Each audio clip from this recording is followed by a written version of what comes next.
Hey everybody, my name is Pastor Keion Henderson. I give leadership to the Lighthouse Church here in Houston, Texas, and what a privilege it is to bring you another episode of Take Action.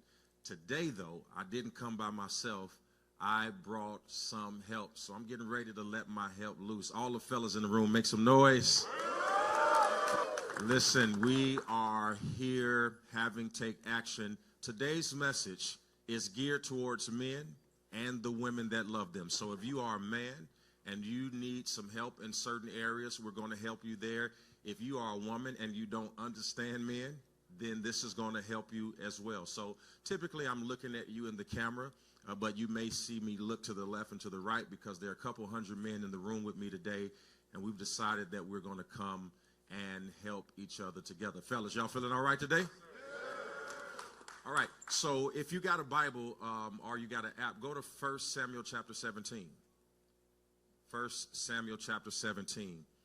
And I almost, in my head, I almost had y'all do it like old school. Somebody stand up and read me, read it for me. What's verse number 1? 1 Samuel 17.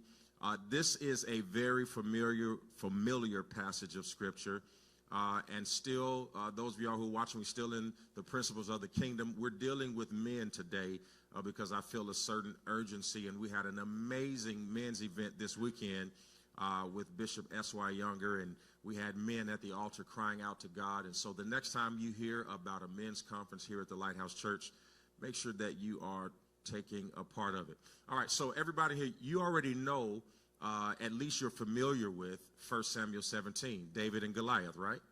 And so it goes back to chapter 16. We're in verse 17, and there's a battle that takes place. And I'm not going to bore you with this because this is the most familiar story in the Bible, and you already know about David and you already know about Goliath. But for the first time in my life, I saw something different in the passage of Scripture that I've read 1,000 times. I didn't realize that this wasn't just about David and Goliath.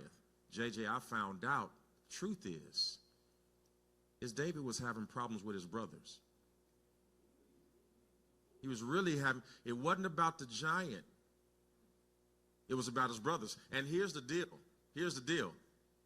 If his relationships were right with his brothers, he should have never been fighting by himself.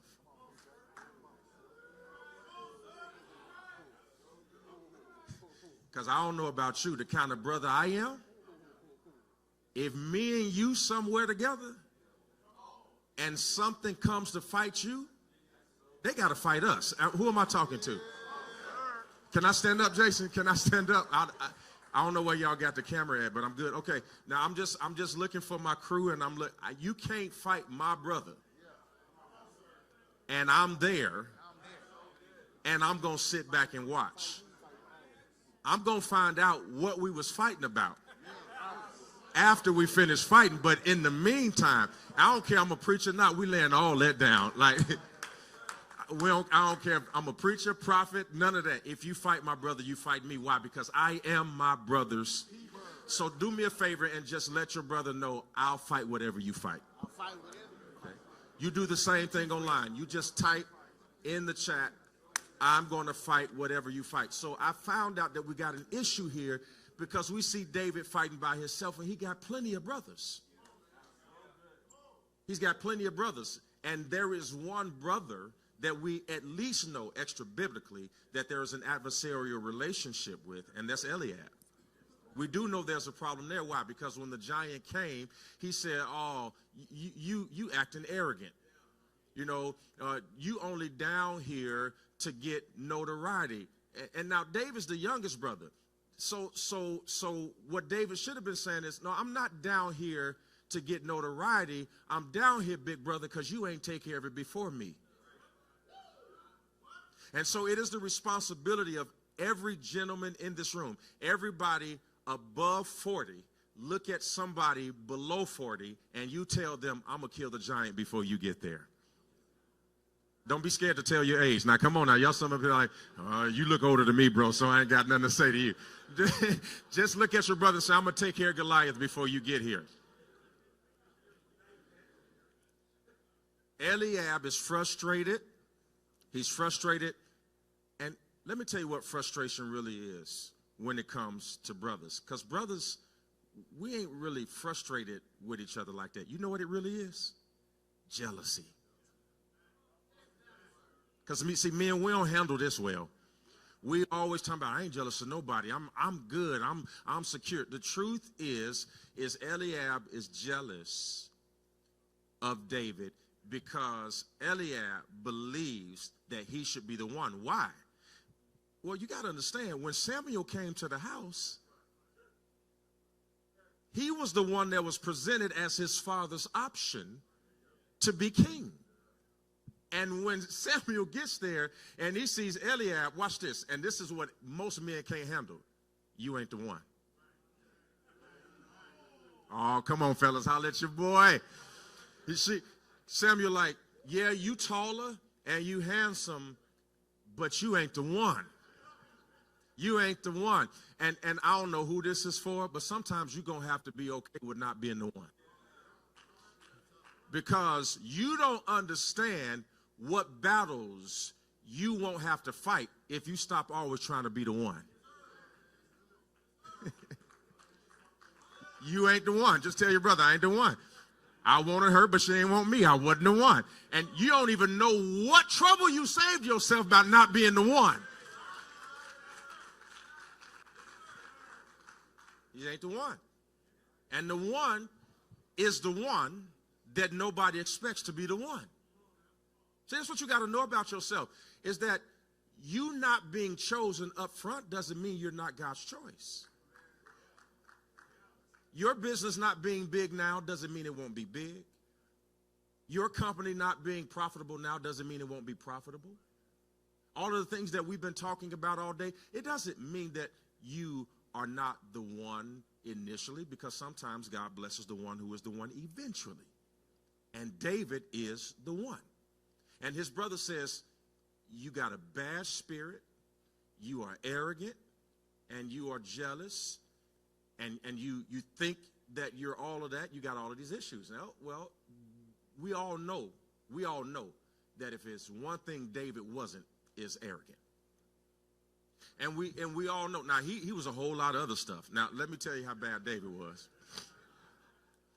Y'all remember when David got old, and the Bible says that he was laying in the bed, and they didn't believe that David was dead because he was such an immortal man, and he had survived every battle, that even when he was dead, they didn't believe he was dead. So they put a young girl in the bed with him, and when he ain't roll over and touch her, they said the king must be dead. So David was a whole lot of stuff, but he wasn't arrogant. And listen to me, don't let people put labels on you that you don't have because of the ones you do have. Just because I'm not something don't mean that I'm nothing at all. And David, his brother had him misunderstood. And here's the first point, brothers. You listen to me online. This shows us that sometimes you can have a brother and he still not know you. Let's talk about that. Because brothers, we spend time together, but we still don't know each other. We so guarded because there's one thing a brother ain't going to do is tell on himself. Not intentionally. If a brother tell on himself, it was a cold accident. We'll like, my wife will be like, you know, I play golf with some fellas, and she'll be like, how was golf? I'll be like, good. My wife is going to ask 72 questions about everything. How was golf? Good. Was it hot? Yep. Did you eat anything? Nope. Who won? Me. How you play? All right. She got a lot of questions. And then she says, say for instance, I'm playing with Quentin. She say, how's Quentin doing? I'm like, he all right. He good. Y'all play golf? Yeah. How long did it take? 4.5 hours. You don't know if he good? He seemed all right. You ain't ask him? No, he ain't tell me, so what I'm going to ask him for? Because men, we are good for spending time together, but not spending moments together. Like, you've been here all day with a brother, and you don't know no more about him now than you knew when you first walked in. Because we can have a brother and not know a brother. Like, your brother is literally dying on the inside, and you don't know it for two reasons. Number one, you may not care, but number two, you might be dying inside yourself. I think that it is important that men understand that intimacy is not a female word. Because how am I going to be in battle with you and I don't know what you're fighting? Well, let me go deeper. How am I going to protect you and I don't even know you're in trouble? I gotta know, and you gotta know that in order for a brother to talk to you, he's gonna have to be able to trust you. And how many brothers online and in here, you got trust issues? Like, you just ain't just gonna be sharing like that. You're not gonna be talking like that. We have these trust issues, and there is something called an attachment style. What an attachment style says is that the reason why you suffer with trust and love as an adult is because you actually were handled by somebody who suffered with those same traumas when they raised you. So you don't trust, but your daddy wasn't that trusting either. And you don't trust because somebody dropped you, Mephibosheth. And you don't trust because when you did trust her or him, by the time they finished using what you said against you, then you decided that you were not going to trust anybody else. Any men online or any men in the audience, you're afraid to talk to your significant other about things that require trust because you are afraid of how it's going to be weaponized once you release it. Make some noise so they know I ain't here by myself. So brothers can spend time together and not know each other. Now watch what he says. He says, why did you come down here to fight? And with whom did you watch? Look at this hating. And brothers, we got to stop hating on each other. Watch what he says. And who you lead those few sheep with? Ain't that hating? Y'all hear the hating in it? Who you lead those few sheep with? And David is like, see, that's why I don't talk to you. That's why I don't talk to you, because I already know what you think about me. Who you lead those few sheep with? And by the way, you better be glad that I only had a few sheep, because what you don't know about the few sheep is I've been protecting those few sheep from lions and bears. And it is the skill set that I gained defending those few sheep that's about to defend you from something that you too scared to fight. And I want to talk to every brother online and in here. You better understand that everything you went through, although you didn't want to go through it, and every moment you felt small, and although you didn't want to feel small, all of that was used because God's going to use that small experience so you can slay a big giant. And everything that you have been through is going to be used for the thing that you are about to face next. Touch 3 brothers and tell them, I'm ready for this fight. I'm ready for this fight. I've been broke before. I'm ready for this fight. I've been alone before. I'm ready for this fight. I've been abandoned before. I'm ready for this fight. I've been rejected before. I'm ready for this fight. I've been told I wasn't enough before. I'm ready for this fight. I lost a job before. I'm ready for this fight. I've lost a car before. I'm ready for this fight. It is what you have done in the moments where you didn't have enough that God was building the strength so that when you get to where you're going, you will understand that you can beat something that has everything even if you don't have anything. Because Goliath had a sword, a shield, a helmet. He had everything. David had nothing at all. And can I tell you, you're about to win this next battle with nothing. You're about to win this next battle with nothing. All he had was a rag and a rock. Because, see, real men can win with less. Just because you got make you a winner.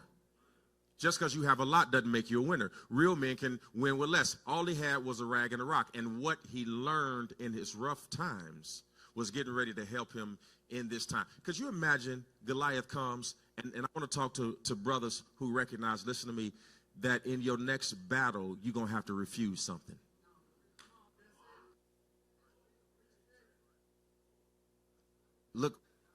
Look what he offers. He offers him all of his weaponry.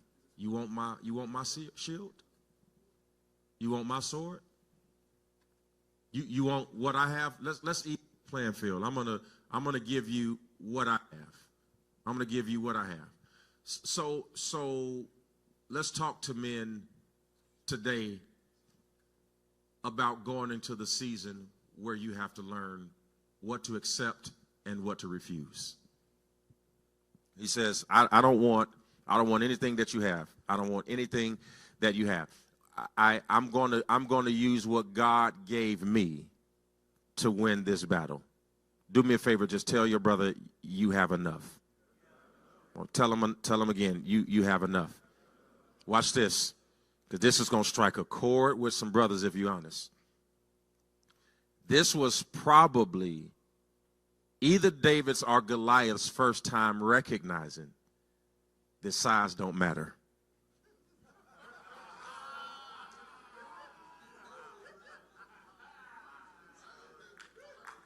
Oh, I'm talking to men and the women who love them. Listen, because up until this stage of the game, size was winning. Goliath is 9 feet tall. David is probably 5. And he finds out that it is possible to have success even when you don't have size.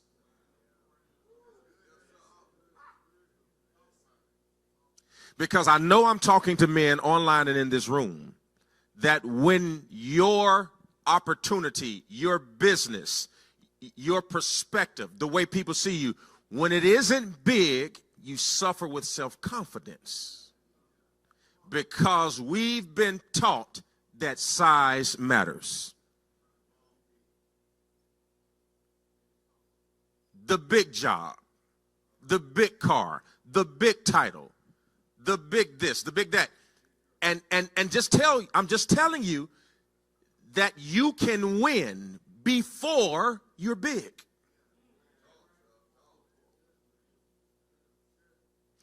You have to stop equating success with size.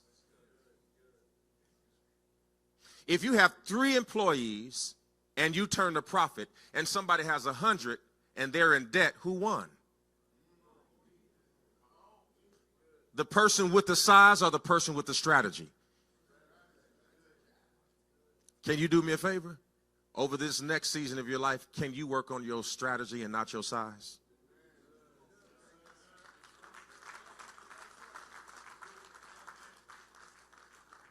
Now, all the things that we talked about in here today, how you going to break it down into small bite sizes and accomplish it little by little over time?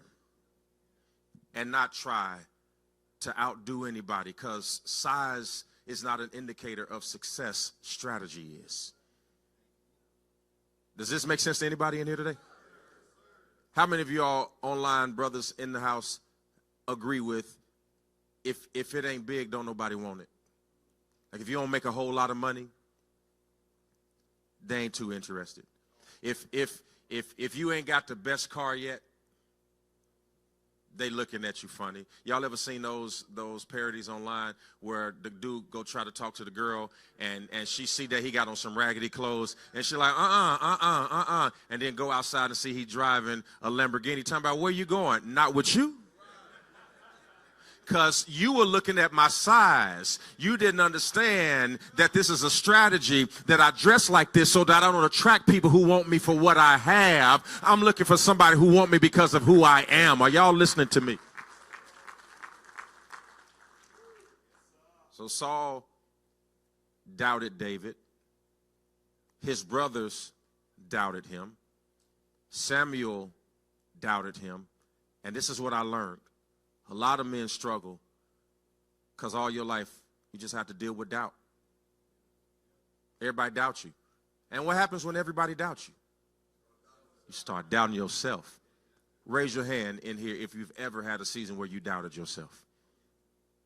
All right, put them down. Let me ask a more important question. How many of you are doubting yourself right now, currently? Y'all look around. Because a doubtful man is a defeated man. A doubting man is a defeated man. Let me tell you something. You might defeat me because I lost, but you ain't going to defeat me because I doubted. No. I'm not saying I'm going to win, but I'm not going to lose because I didn't believe I could win. You have to get the doubt out of your mind. And the only way you're going to do that, going back to the story, you got to forget that Samuel didn't see you. You got to forget that Eliab didn't see you. You got to forget that you had to watch the sheep while they were all dressed up in Gucci and Prada being presented before the priest. You got to forget. You got to get that out of your mind, because the only person who sees you that matters is God. And if you could see yourself the way that God sees you, when you walk into your next circumstance and situation, you have to walk in with confidence and not doubt. You don't doubt yourself because you're not where you want to be yet. Don't doubt yourself because the business isn't the size that you want it yet. Don't doubt yourself because you're aging and you're looking at all of the young people in your field, in your area, and you're thinking, I'm going to be irrelevant because of my age and stage. Let me tell you something. Wisdom is better than youth sometimes. You got to stop doubting yourself. And let me tell you something. That's an inside job. No conference is going to make you stop doing that. I can't tell you how many times I've talked to a male about a certain situation and circumstance, and the more I pour into them, the more the story they have in their head overpowers. How many of y'all got sons? No matter, have you ever had a conversation, you talking to them, and they talking it back to you, and you thinking like, did you hear anything that I just said? The truth is if you could hear God audibly like you just heard my voice, after you got off your knees praying and doubting and complaining, God is saying, did you hear? I said you were the head and not the tail. I told you you were above only and never beneath. And why do I have to keep reproving to you that I love you? Here's what I found out about David being in the field. I thought it was, I really thought it was rejection. What I found out later, it was actually protection. Sometimes God puts you in the field and leaves you unemployed. So when the real opportunity shows up, you don't have to ask for a leave of absence.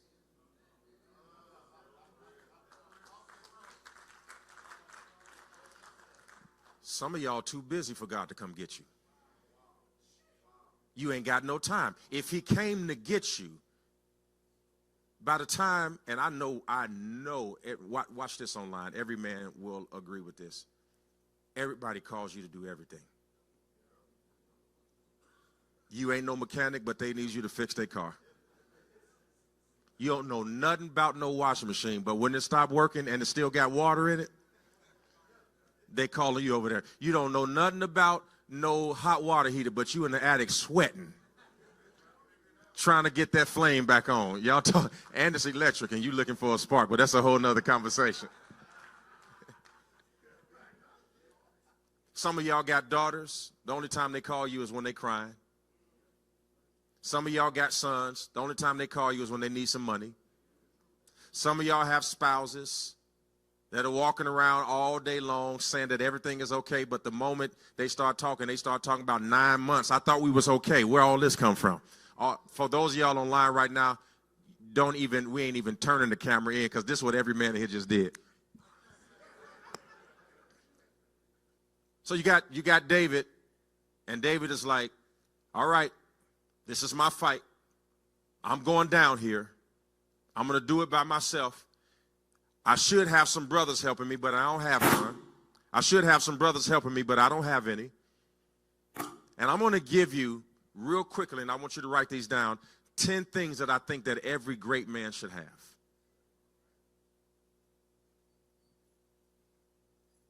Because David was offered everything that Goliath had, and David refused it because David recognizes that real success is not having what somebody else has. Real success is having confidence in what you have. So I'm going to have confidence in this rag and this rock, and I know that this slingshot is going to get the job done. Here are the 10 things that I think that this is what I got from David that I think that every great man should have, and the doctors were talking about it earlier. Number one, going to the doctor and all of that kind of stuff that they're talking to you about, I'm just going to put it in the word: discipline. Financially, you got to have what? Discipline. Physically, you got to have what? Discipline. Sexually, you got to have what? Discipline. This is all discipline. And let me give you something that you should never forget. Why should you pick discipline over anything else? Because discipline is cheaper than regret. Regret is expensive. Discipline don't cost that much. Regret, it'll cost you everything you have. All right? So everybody shout discipline. All right, number 2. Is this going to help you all? Number 2, resilience. That means that you have to have the capacity to bounce back. You got to have the capacity to bounce back. I want you to understand that I define man as responsible. That's how I define it. Not haircut, not facial features, not reproductive organs. Man equals responsible.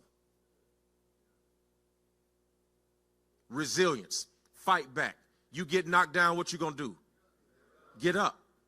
When you're looking at something that's twice as tall as you, then you stand up in your spirit. Because David was bigger than Goliath where it mattered. He was bigger in here. And no matter what size your bank account is, no matter what size your house is, no matter what size your car is, if you're big in here, you're big. You gotta be resilient. Everybody say resilient.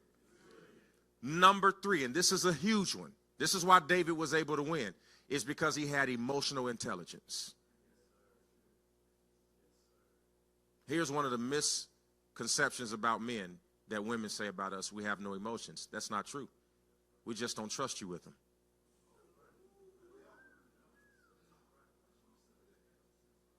Because what happens? They tell us, I want to see your emotional side. But this is what they say when you're emotional to their friends. Girl, he's just too emotional. He's just too emotional. Which one do you want? Do you want me to be emotional or do you want me to be intelligent? Well, really, men, you have to be emotionally intelligent. Okay? Now, what is emotional intelligence? It just means that you have to be able to manage your emotions according to empathetic perspective, right? So you have to be emotionally intelligent, which means that if you were raised by a woman in here, raise your hand, okay? So what happens when a man is raised by a woman, his emotions are actually an instance away from becoming rage. Right? So if y'all got a son and he's at his mama's house most of the time, have you ever dealt with him doing this? And you're like, boy, if you don't, I ain't your mama. I will. You don't even want none like that. You know what I mean? But when emotions and power come into play without intelligence, it becomes rage. Any man in here online dealing with rage? Like, if one more person say one more thing, because let me tell y'all what men do. When we fight, we make the person we fight and pay for everybody. Have you ever told somebody, you're going to get it for what everybody did? So you got to have emotional intelligence. But here's another one that David had. He had to have this to fight the lion, the bear, and the giant. physical strength. This is what I want to tell every man. Listen to me. You may not be a bodybuilder, but you got to do something with your physical health. You got to. Because you can't be sick and sharp. And some of the sicknesses that you're going through are not ones that were passed on. You know, there are some things that, doctor, and correct me on this, some of the stuff that we're dealing with, we just chalk it up to hereditary. Diabetes ain't hereditary. It's diet. Talking about my mama gave me sugar. No, she didn't. Your mama, the way your mama cooked gave you sugar. So when you left your mama's house and you still cooked the way she cooked, the diet gave you. You don't get diabetes, don't get passed on. Now, some of these things that we do have are hereditary. I'm not negating the fact. Some of the things, cancer, all of those things, gene types, makeups, but there are some of the things that we're dealing with. Hypertension could be avoided through diet. So you got to get your physical health in order. Come on, brothers, talk to me. Don't get quiet now. If you got a lump on your neck, don't leave it there for 4 years. They be talking about, yeah, my daddy had one too, so it's just, no, you got to go get that thing checked out.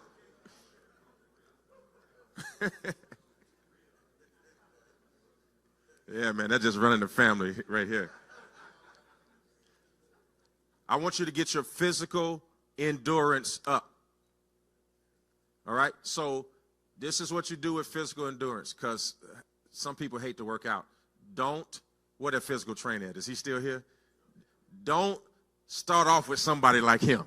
Say, he's sitting up here all strong. I'm looking at his biceps. He work out for breakfast and he eat for dinner. Like, he just work out all day. But if you do get with somebody like him, seriously, let him know, look, I don't work out. And he'll tell you this, starting somewhere is better than not starting anywhere. Okay? You could walk up and down your stairs 5 times a day to start, instead of just coming out there trying to do a mile the first day you start. You work yourself up, but you got to have physical strength, because listen to me, every man in here, whether you know it or not, your mental strength is connected to your physical strength. When you start to feel bad physically, you start to feel bad mentally, and when you feel bad mentally, you start making bad decisions. Okay? Y'all ready for number 5? Every good man needs integrity. Every good man needs integrity. That means adhering to a strong moral code. That doesn't mean that you're perfect, but you can't be trifling. Come on, fellas, holler at me now. Because if you can't be trusted morally, then you probably are not trustworthy in any other way. Why? Because how you do anything is how you do everything. Notice I didn't say perfection, because you don't have to be perfect to be trusted. But you have to have integrity to be trusted. That means if you give me my word, I should be able to count on it. If you give me your word, I should be able to count. If you tell me that you're coming through, come through. If you tell me you want a financial class and I call a financial class and then only 5 out of the 100 show up, then that's not integrity. Come on, y'all. How many integrous men do I have in the room? Tell your neighbor, if I tell you I got your back, I got your back. Listen, if you got me for a friend, you got a real friend.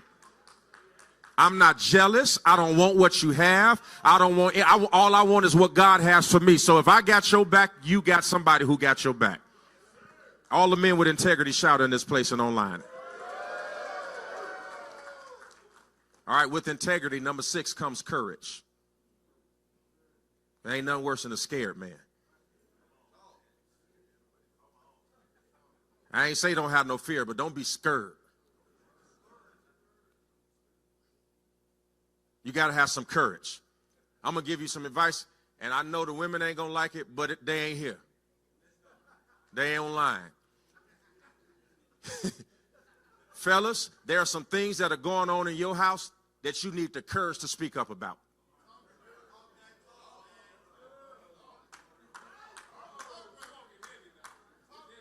All right, fellas, now they're going to hit me up online. They're going to go crazy, so y'all got to fight back too.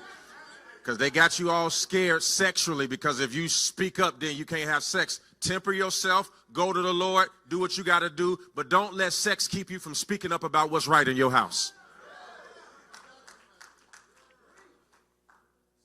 Because what's going to happen is when you, and you got to be in the right, though. I ain't talking about misusing your power, but I'm talking about not being scared because she's going to be silent for 2 weeks. That means you need to pray for 3 weeks. Talk to God while she ain't talking to you. But you got to speak up about what's happening in your home. You are the head of the house. God put you there, and you've got to. The first sin of Adam wasn't eating the apple, it was silence. Because he could have told Eve what God said. We got a silent man problem in the earth today. We don't say nothing about our boys killing each other. We don't say nothing about our girls cutting each other. We don't say nothing about our streets. We don't say nothing about the gangs. We don't say nothing about our churches. I need some men who will speak up. We got to decide what we won't handle. If you live, listen, as for me and my house, ain't nobody staying at home when we go to church. You talking about go ask your mama? No, ask me. Because me and your mama done already had a talk about this.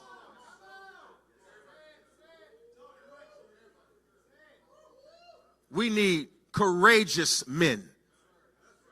Your sons will learn what to say based on hearing your mouth. You in the house and you done shut down because your feelings hurt, and now they don't hear man talk because you silent. Your son needs to know that they can have a conversation with a woman without screaming. Emotional intelligence. Your rage ain't going to work. Only thing it's going to do is make her scared of you. A real man ain't got to be slamming his fists in the wall.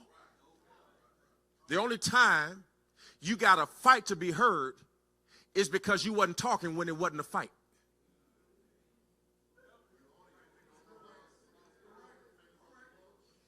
Talk to me, fellas. Listen. I ain't never been one that's just going to say what's popular. You already know that about me. I stay in trouble. Courageous men. Just because you fail in an area where your son is falling don't mean you stay silent. You tell him, your daddy did that already.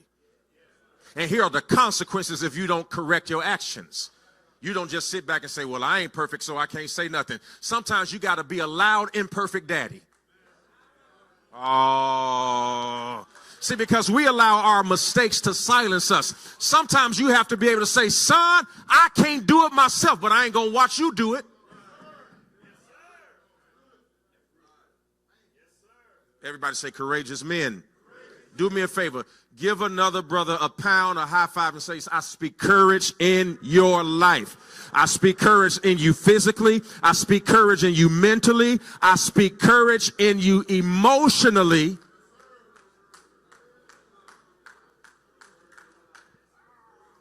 One of the world's biggest problems is silent men. Ain't got nothing to say about something we got something to say about. I remember one time me and my wife was in marriage counseling, and I did that. I've been through that. That's why I'm talking to you like this now. And I did the thing that most of us do. We were going back and forth on one issue, and I did what most men do when we can't get over. I just said, you know what, don't worry about it. She right. And the marriage counselor said, no, that ain't going to bring about healing. He said, if the relationship is a car, let's hurry up and crash. Because you're going to get in an accident anyway. You got to have courage to speak up. But if you have emotional intelligence with that courage, you understand that I'm not talking about aggressive meanness. I'm talking about the courage to speak. Because let me tell you, they're going to tell you what they think. And here you are, for the sake of argument, you just going to be quiet, so everything going to be okay. But is everything really okay? Help me, Holy Ghost.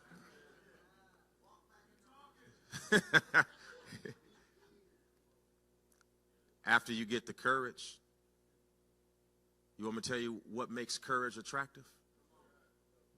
When it's tied to humility. David was a humble man. He had the courage to go out there and fight, but he said, Lord, I ain't going in my own strength.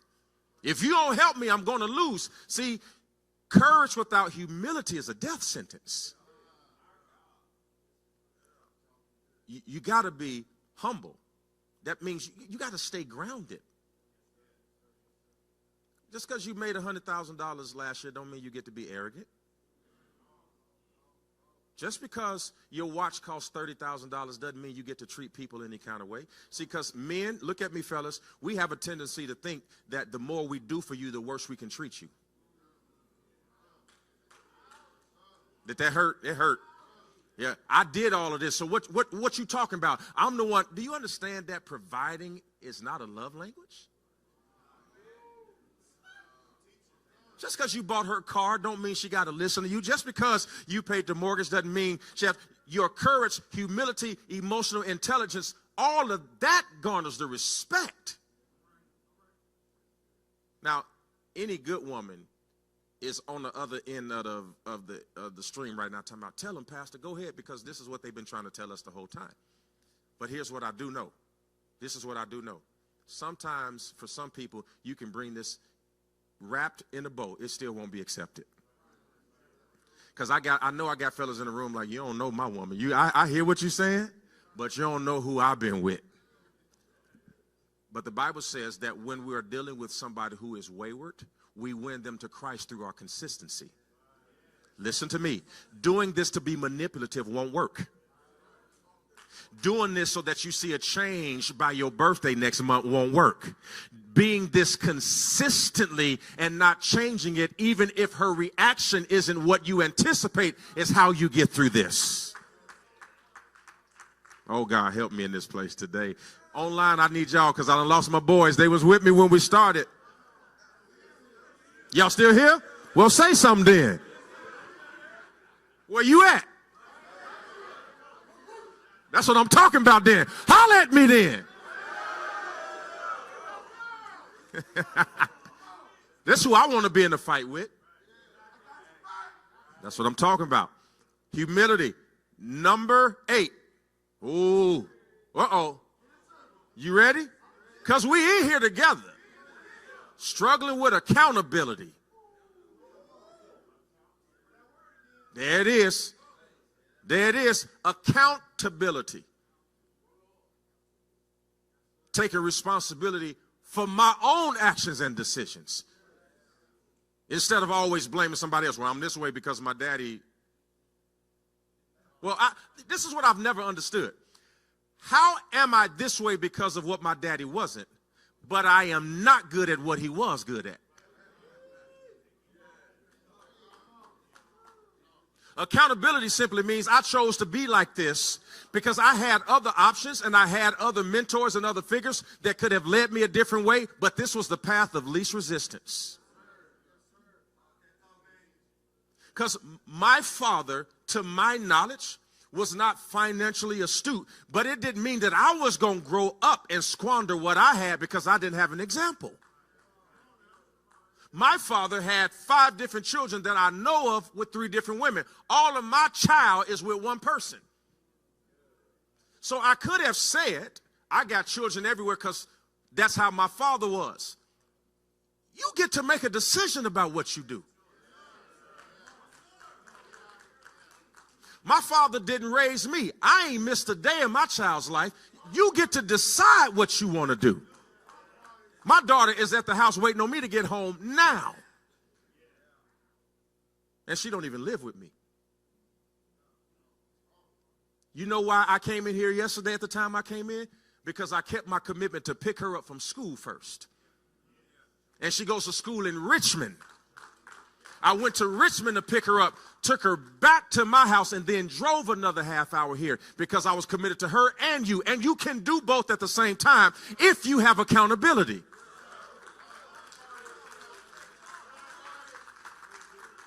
See, when you're accountable, you can say, I might be late, but I'm coming. When you're accountable, you may say, I'm not going to be in the best mood when I get there because you don't know what I have to deal with on my way. But when I get there, I promise you not to make you pay for what I've gone through. Accountability. Everybody shout accountability. Matter of fact, give your brother a high five and say accountability. You got to learn to live a life that does not revolve around shifting blame.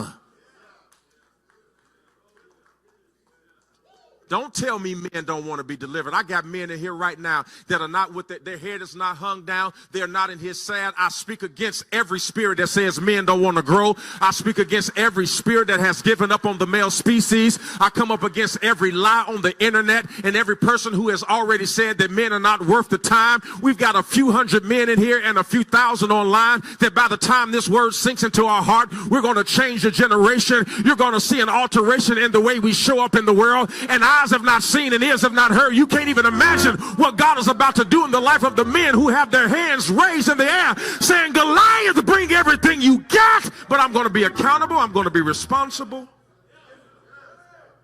I'm going to be humble. I'm going to work on my physical strength. I'm going to work on my emotional intelligence. I'm going to work on my resilience. I'm going to work on my discipline. And you don't have to believe in me because I got a God that'll skip over 8 to come after me. Can I tell you right now, the fact that you have been looked over is actually what God was doing, looking at you. Why? Because his ways are not their ways and his thoughts are not their thoughts. And since nobody else thought about you, it was God's way of saying that's how I designed it, because I wanted to be the only one. Because I was really this entire time setting you up to be king. I was setting you up to be king. All they are brothers to the king. You don't even understand that everybody looking down on you will soon have to look up to you. Ask Joseph what happened. They threw him in the pit. Several chapters later, they had to ask him for food because what they meant for evil, God turned it. See, I'm trying to stay in this seat because I flipped this thing and I feel like Sunday morning about to happen in here. I'm trying to stay seated.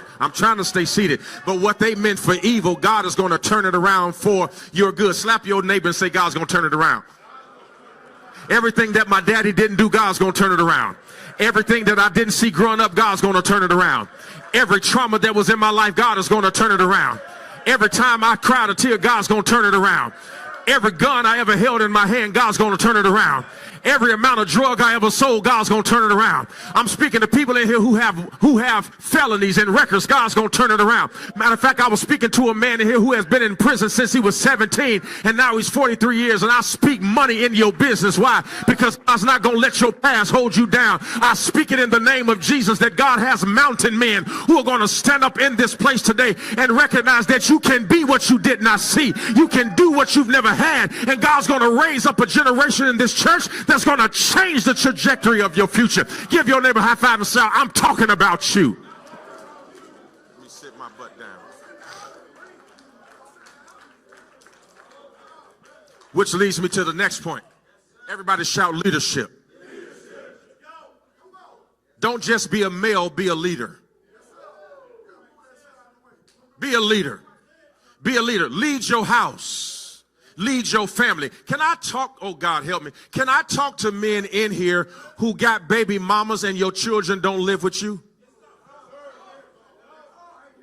I don't care what you got to do, whether it be legal, emotional. Don't let nobody keep you from being a daddy because they don't like you. I ain't got to be in a relationship with you to be in my child's life. If I am an upstanding man and I present no harm to that child, I'm going to be there. And if that means you're going to do it with consent or we're going to do it through the court, you got to have courage. And some of y'all don't want to go to court because you think they're going to find out about something else. It's worth it to take care of your child.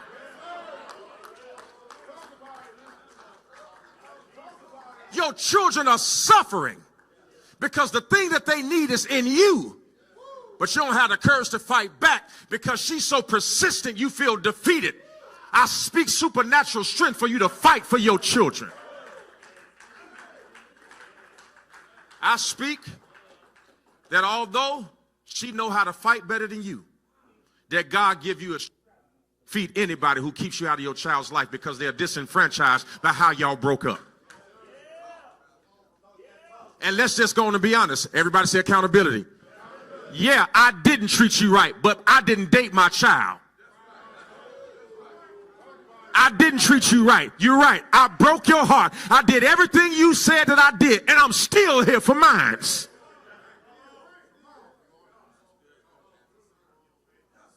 Because being a bad spouse ain't got nothing to do with being a good parent. Yeah, I was bad to you, but that ain't got nothing to do with her. I'm going to be there for her or him because that is my seed. And every farmer got to go back and get his harvest.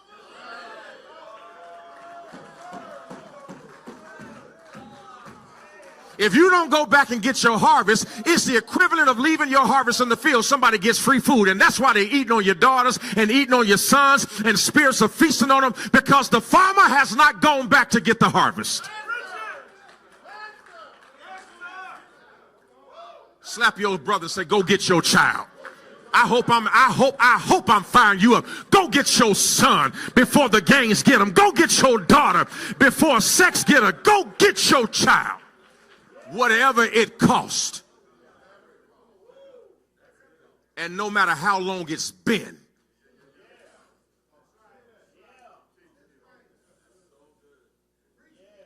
I can't tell you the trauma I had because my daddy didn't come get me. Every bad decision I made and every excuse I made was because he didn't come and get me. I wish to God I could go to the grave and wake my daddy up and say, Daddy, I am sorry. Because when I was a child, I thought as a child. I understood as a child. But when I became a man, I put away childish things. I don't know who I'm speaking to, but I come up against the little boy in you. I come up against the child in you. I come up against the whiner in you. I come up against the little boy that rises up that makes you think that you have a reason not to be a man. I speak to leaders. If you're a leader, holler back at me. You're a leader, which means you take direction from the leader, and then you become his proxy in the earth. You are supposed to lead that family. You are supposed to lead that wife. You are not to be led by her.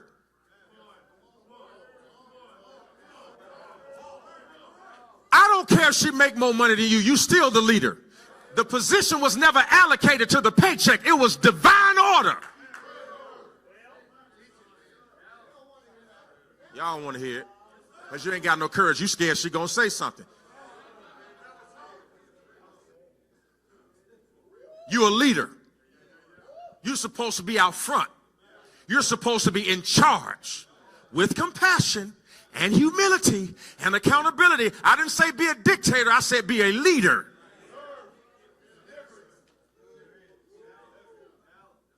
I respect my wife's opinion. I ask her what she thinks. But because I ask her, she always ends up inevitably saying, but whatever you decide. Why? Because the way you get trust in wartime is being trustworthy in peacetime.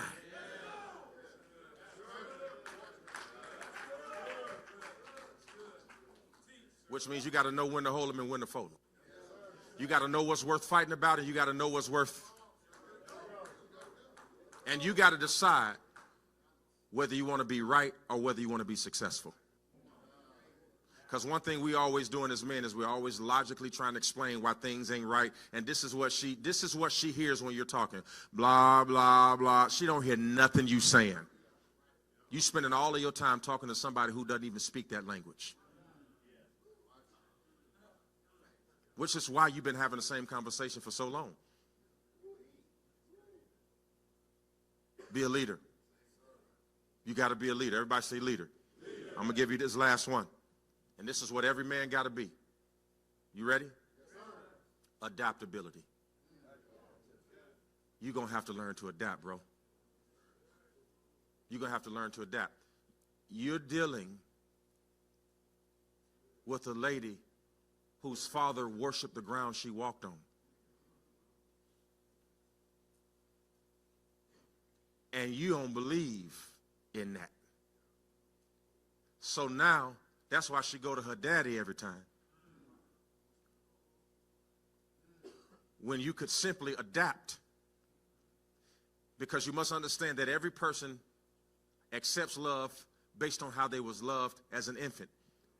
And listen to me, the best thing you could do as it relates to the person in your life is not find out from her who she is. Go back and find out who raised her. You find out more about her from who raised her than you will about her. Why? Because before she got to you, somebody broke a part of her. So she don't even really know who she is. But if you go back and find out how she was raised, and when you find out that everybody in her family made sure that she didn't have to lift a finger, and here you talking about, you gonna help me? She like, help? I ain't never helped nobody do nothing. Or she was raised in a culture where she was taught to be helped, and here you are trying to be a man and do everything, and she like, why won't you let me help you? I don't need your help. Yes, you do. Because just because you're getting it done don't mean it's done right.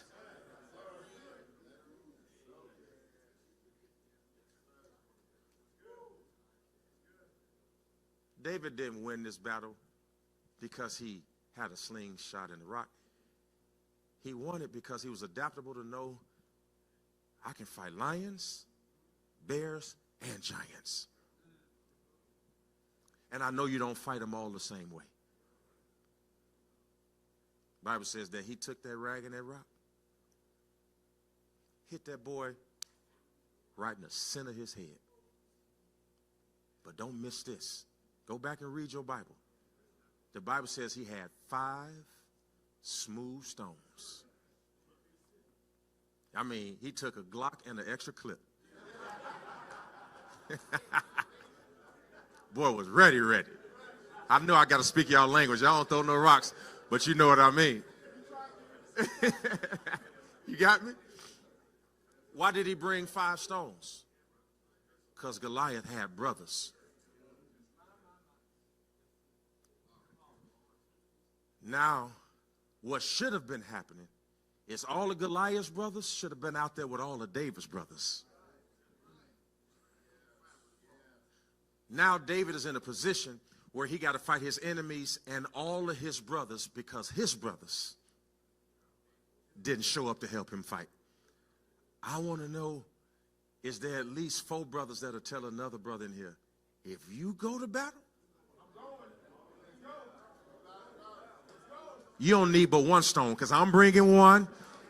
I got a pocket full of, come here. I'm going, oh yeah, I knew I was in the right place. Touch somebody, say, I got your back. I promise you, I'm bringing my rock. I promise you, you ain't got to worry about Goliath's brothers, because while you fighting Goliath, I'm going to take care of his kinfolk. I need every brother in here to find another brother and tell him, I got you. I promise I got you. I promise I got you. I promise I got you. I promise I got you. You can trust me, I got you. I won't tell your secret. I got your back.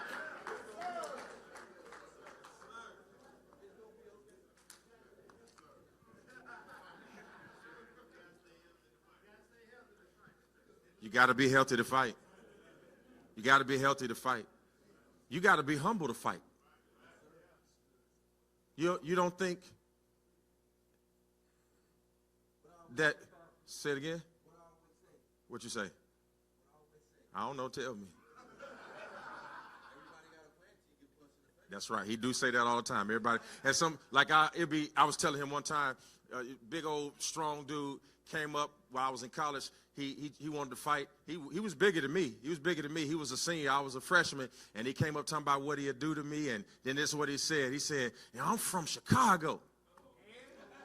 I was like, so do they got special chins in Chicago? Because, like, if I get that chin, I don't care where you from, homie's going down. It's like everybody got a plan till they get punched in the face. And what he means by that, is that pure aggression and anger, that don't win the fight. Being strong and macho, that doesn't win the fight. Being humble before the mighty hand of God, being accountable, being courageous, you'll get to a place where you'll never be defeated. Floyd Mayweather, I guarantee you, as much boisterousness and velocity as he presents on the way to the ring, I promise you when he gets in the ring, he respects everybody. See, when you see somebody dodging a jab, that's called respect.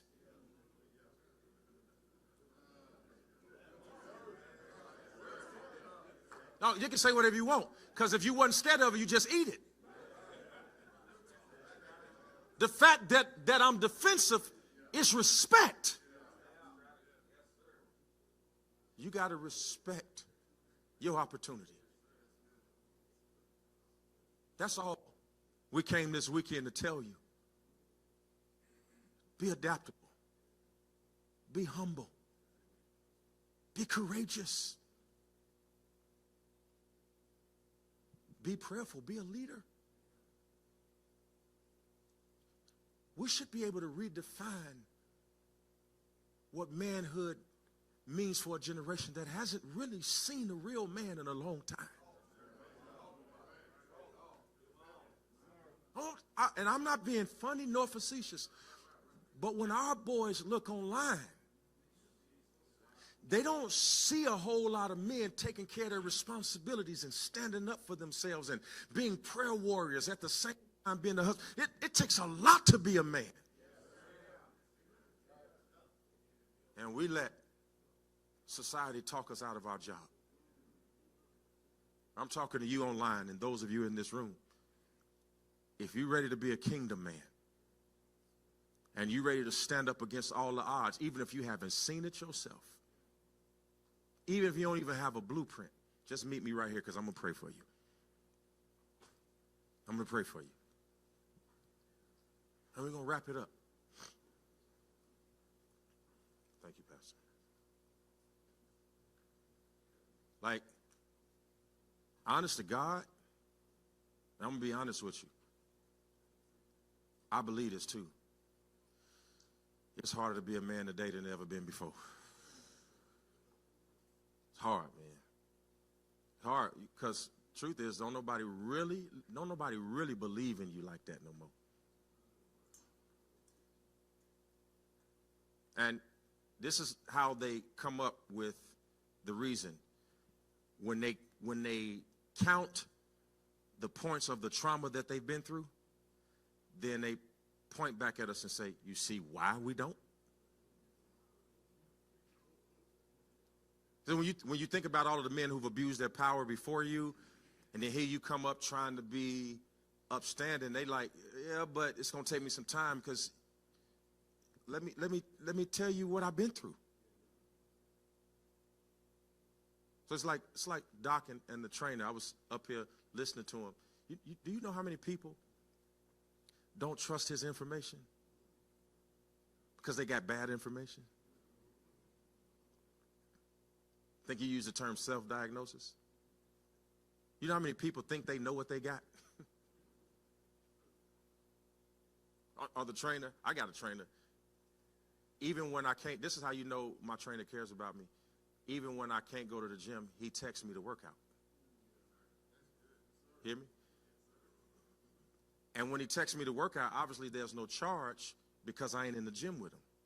But he cares enough about me to give me a strategy even if he don't get a check.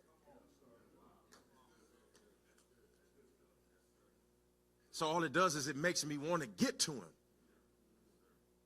because he cares about me at no benefit to him. Why? Because if people know that he's my trainer, then when they look at me, they are looking at his product. This is the same way God is. God needs to make sure that you are in shape, because when people look at you and you going around here talking about he your daddy, you got to look like you belong to him.